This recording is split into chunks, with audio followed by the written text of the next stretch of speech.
My name is Alex Bryson. I'm 41 years old and have served in the U.S. Army for nearly 2 decades. I've been deployed 5 times, seen death more times than I can count, and held dying men in my arms who are younger than the boots they wore. I've walked through villages where kids smiled at you one minute and their fathers tried to kill you the next. I've missed Christmases, anniversaries, birthdays, and funerals. But I always came back to one thing. My wife, Helen. We got married when I was 29. She was a fiery artist from Houston. Wild hair, wild heart, the kind of woman who didn't just enter a room, she disrupted it. For the first few years, things were great. Even during my early deployments, she'd send me long letters, poems, drawings of our future house, our imagined kids. But something changed after year 7. She stopped writing. The calls got shorter. Her voice lacked warmth. I chalked it up to the distance, to fatigue. I thought maybe it was just a hard season. But now I realize I was the only one fighting for what we had left. I came back early from my latest deployment in Afghanistan. We'd lost 2 good men in a single week. Command let me take leave for mental recovery. I didn't tell Helen right away. I wanted it to be a surprise. I imagined her reaction 100 times. Tears, joy, arms around my neck, maybe even falling to the floor in disbelief like in the movies. Instead, I opened the door to our house and felt emptiness. The lights were on, but the place smelled different, cleaner, sterile. There were no pictures of us on the walls anymore. The small plant I bought her for our 5th anniversary was gone. Even the damn coffee mugs were different, hipster-style ones with ironic phrases. I called out her name and heard nothing. But I did hear faint music upstairs. I climbed the stairs slowly, each step heavier than the last. I stopped in the hallway when I heard voices. 2 women. One of them was hers. The other was unfamiliar, younger, laughing. Then came the unmistakable sound of kissing, soft moans, clothes rustling. I stood there frozen, not knowing what the hell I was listening to, until Helen's voice said something that shattered me completely. "Don't worry, he never comes home unannounced. He's a soldier, not a man." I backed away, stumbled down the stairs like a stranger in my own house, and sat outside in my truck for hours. I didn't cry, I didn't scream. I just sat there, staring at the same front porch I'd built with my own hands the summer before my 2nd deployment, a place I thought we'd grow old together. That night she didn't even text to ask where I was, like I was already gone in her mind. I slept in a motel off I-35, surrounded by roaches and stale cigarette smell, wondering how long she'd been gone emotionally, how long she'd been lying next to me thinking of someone else, or now, clearly, some girl else. I returned the next morning to talk, to confront. But she wasn't alone. The girl from the night before was now eating cereal at my table in one of my old t-shirts, laughing like she owned the damn place. Helen didn't flinch when she saw me. She looked surprised, yes, but not guilty. "You're back early," she said flatly. I asked her point blank if she was seeing this girl. She said yes. Then added with the coldest shrug I've ever seen, "I didn't think you'd care. You've been gone for most of our marriage." I stood there stunned, hearing my sacrifices turned into excuses. I asked how long it had been going on. She said a year. A full year. While I was getting mortared in Kandahar, she was falling in love with a 25-year-old barista who painted nude self-portraits in our damn kitchen. I should have walked out. I should have burned it all to the ground. But I didn't. I just left. Again. Like I'd done my whole life. I walked away from a war zone, only to realize I'd been living in one the whole time. Except this one had no honor, no code, no loyalty. Just two people who promised forever and meant until convenient. I spent the next few weeks crashing at an old buddy's place, Matt, a retired Marine who understood silence better than words. I didn't tell him the full story at first, just that Helen had moved on. He didn't push. He just handed me a beer, and we sat watching reruns of shows we'd never admit we liked. But even with the distraction, I couldn't get her voice out of my head. "You've been gone most of our marriage." That phrase echoed like an accusation. And the worst part? It wasn't completely wrong. I had given my life to service, but I had done it for us, for the life we dreamed of, the home we built, the future we were supposed to have. She'd decided that my absence meant I no longer had a vote, like I was a ghost who dropped in for holidays and sex and disappeared before dawn. But it didn't end there. Just when I thought the betrayal had reached its peak, I found out she wasn't just with the girl anymore. She had someone else now, a man I knew. Jake, our old friend from college. The guy who helped me move Helen's stuff into our first apartment. The guy who toasted at our wedding and said we were perfect for each other. I saw it on Instagram. Pictures of the three of them at some underground art show in Austin, all holding drinks, Helen's hand resting on Jake's thigh like it belonged there. Like I never existed. I felt the blood drained from my body. My hand shook so hard I dropped my phone. That's when it truly hit me. This wasn't a mistake. It wasn't a fling. She had built a whole new life while I was out risking mine, and she didn't even care if I saw it. No shame, no attempt to hide, like I was the embarrassing chapter she had finally closed. I didn't know what to do. I wanted to confront him. I wanted to scream at her. I wanted to burn every memory.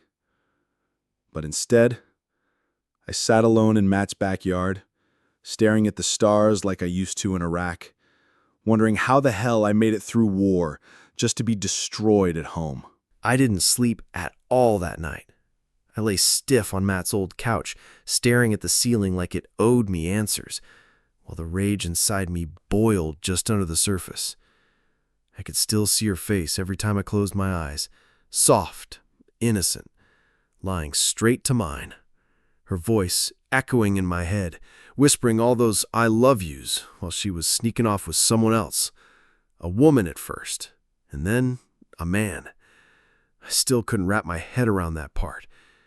She had told me once, years ago, that she had experimented with girls in college, but it was just a phase, she laughed. Turns out it wasn't.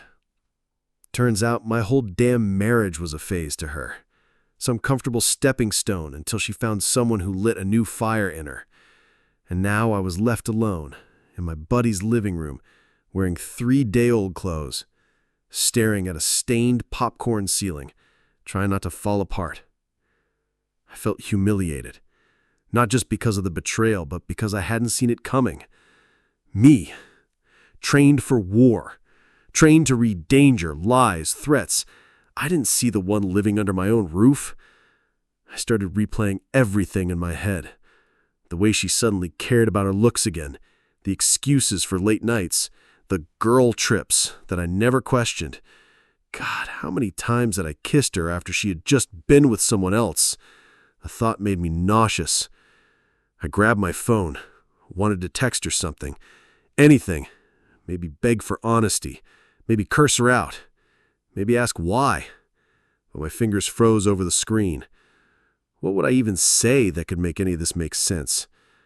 There was no explanation that would unshatter what she did. No excuse that would make me feel like less of a fool. I threw the phone on the floor and buried my face in my hands. I didn't cry. I was past tears.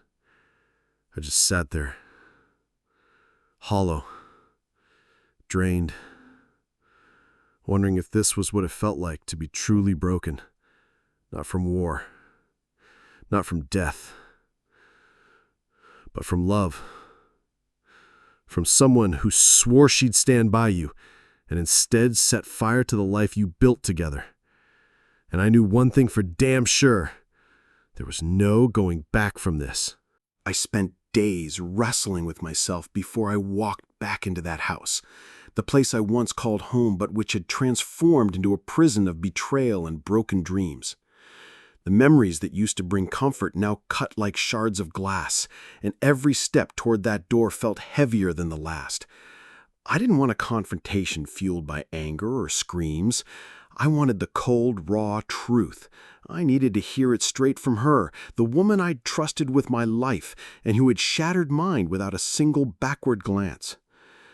When I finally entered, she was there, sitting on the worn-out couch like she owned the silence. No tears, no nervous glances, just the kind of calm that felt like a barrier between us. She looked at me, not with shock or regret, but with a quiet, distant resignation, as if we were two strangers who happened to share a name. I searched her face for the woman I fell in love with, but all I found was a hollow reflection, a stranger who had made peace with a betrayal I was only beginning to understand. My voice was steady but low as I asked, "Is it true? About the girl? About Jake?" Her eyes didn't flinch. Her answer was a simple nod, slow and deliberate, like she was confirming something that needed no words. And then she said the words that shattered me worse than any bullet ever could. "You were never really here, Alex. Not the way I needed you to be. You were gone, body and soul, long before you left." Those words echoed through the room, cutting deeper than any shrapnel lodged in my flesh. The irony was cruel. I had risked everything, given everything, only to be told I was absent. I told her about how I came back early, carrying hope in my chest that maybe, just maybe, we could salvage what was left. I told her how the house felt different, empty, cold, foreign, how I heard laughter that wasn't mine echoing through the halls. How I sat in my truck for hours, replaying that night's sounds over and over in my head, unable to move or think. She didn't look away. She didn't deny. She simply listened, the silence between us heavy with all the words we'd never say. When I said I was leaving, not just the house, but the life we had built, she didn't try to stop me. Didn't ask where I'd go. Didn't even beg me to stay. Her silence was louder than any protest, a confirmation that what we once had was gone, buried beneath years of lies and neglect. I realized then that there would be no dramatic reconciliation, no last-minute plea for forgiveness. The war we fought together had ended in surrender. I packed my bags quietly, each item a symbol of a life slipping through my fingers. Walking out that door that night felt like walking through fire. I was burning from the inside out, every step away from her a searing reminder of everything lost. The streetlights cast long shadows as I made my way to my truck, and the cold night air did nothing to cool the storm raging inside me. I didn't cry, I didn't scream. I simply drove away, leaving behind the ruins of a love that was never meant to survive the war. Not the one overseas, and certainly not the one at home. Leaving was just the beginning, not an end, not a healing, just a step into a new kind of battle. The nights that followed were filled with a hollow ache that no amount of sleep could fix. I wasn't angry anymore, not really. The rage that once burned hot had cooled into something colder. Numbness. A quiet devastation that settled deep in my chest like a stone. I kept replaying every memory, every moment, every word I never said over and over, trying to find a reason, a fault, anything that could make sense of the chaos. I didn't look for another woman, didn't drown myself in distractions or false comforts. I didn't want to forget, because forgetting felt like betraying the part of me that still loved her, even after everything. Instead, I learned to sit with the silence she left behind. It was loud in its emptiness, a constant reminder that trust once shattered doesn't just snap back like a broken bone. It's slow, painful, messy. Some days the weight of it was unbearable. I'd find myself staring out the window for hours, watching the world move on while I felt stuck, trapped in a moment I couldn't escape. Other days, I forced myself to move, to breathe, to remind myself that survival wasn't just for the battlefield. It was for life after, too. I picked up old routines, running at dawn, late-night calls to old friends, volunteering where I could, but none of it filled the void. It just gave me a reason to keep going. I realized the war I fought on foreign soil was nothing compared to the one waged in my own heart. I lost brothers in arms, faced death face to face, yet none of that prepared me for losing the woman I loved to silence and lies. The scars on my body healed, the wounds in my mind softened with therapy and time, but the emptiness in my soul, that took longer than I ever expected to accept. I stopped asking why. I stopped looking for answers that weren't coming. Instead, I started to rebuild, slowly, carefully, one day at a time. I redefined what strength meant. It wasn't about never falling. It wasn't about revenge or hatred. It was standing up after the fall, facing the truth no matter how ugly, and choosing to keep living, to keep hoping, even when the world felt like it had turned its back on me.